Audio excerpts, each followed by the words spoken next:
Voice ఇస్తాను. ఈరోజు ప్రజా సమస్యల పైన సిపిఎం పార్టీగా ప్రజా చైతన్య యాత్ర నిర్మించాము. ప్రజల సమస్యల కోసం ఈరోజు 24వ తేదీన రాష్ట్ర వ్యాప్తంగా నిరసనలు తెలుపుతున్నారు. ఎందుకంటే ప్రజా సమస్యలు పరిష్కరించాలని చెప్పేసి సిపిఎం పార్టీగా ఈరోజు మున్సిపాలిటీ ఆఫీసుల నందు ధర్నా నిర్వహించాము.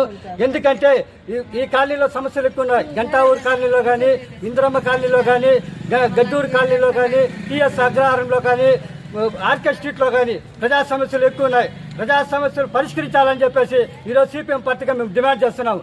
ఎందుకంటే ప్రజా సమస్యలు రోడ్డు గంటావూరు కాలనీలో అయితే రోడ్లు లేవు.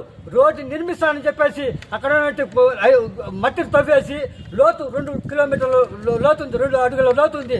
ఎందుకని అడిగితే మేము రోడ్డు వేస్తామని చెప్పారు. వాళ్ళేదో ఇంటి ముందర మట్టి వేసి పూడ్చుంటే దాన్ని కూడా ప్రభుత్వం వచ్చి ఆ రోడ్డు తీసేసి జేసీబీతో ఈరోజు పోవాలంటే ఒక అడుగు ఎక్కి నిచ్చెన వేసుకుని ఎక్కాల్సిన పరిస్థితి వచ్చింది. కాబట్టి దయచేసి ఇక్కడ మున్సిపల్ కమిషనర్ గారికి హెచ్చరిస్తున్నాము.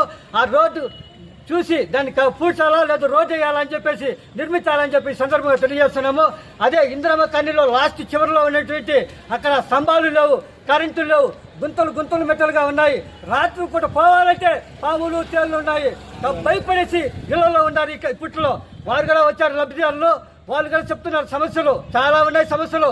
అదే కాకుండా గద్దెర్ల కాలనీలో గద్దెల కాలనీలో ఎంఎస్ఎస్ కాలనీలో రోడ్డు వేశారు, కానీ కాలువ వేయలేదు. కాలువ వేసేది మర్చిపోయారంట. ఆ కాలువ వేసి ఆ దోమల బెడలు ఎక్కువ ఉన్నాయి. పిల్లలకు ఆరోగ్య పరిస్థితి చాలా తీవ్రంగా ఉందని చెప్పేసి ఈ సందర్భంగా తెలియజేస్తున్నాను.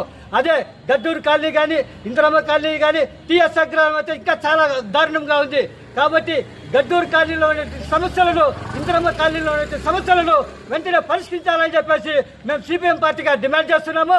ఈ సమస్యలు ఇక్కడ సిల్క్ ఫారంలో మేము 2 సంవత్సరాల ముందు వీధి లైట్లు అని చెప్పేసి నెమరాలు ఇచ్చాము. ఇంతవరకు ఇక్కడ కమిషనర్ కానీ, చైర్పర్సన్ కానీ చేస్తామని చెప్పేసి ఆ రోజు బొల్లి కబుర్లు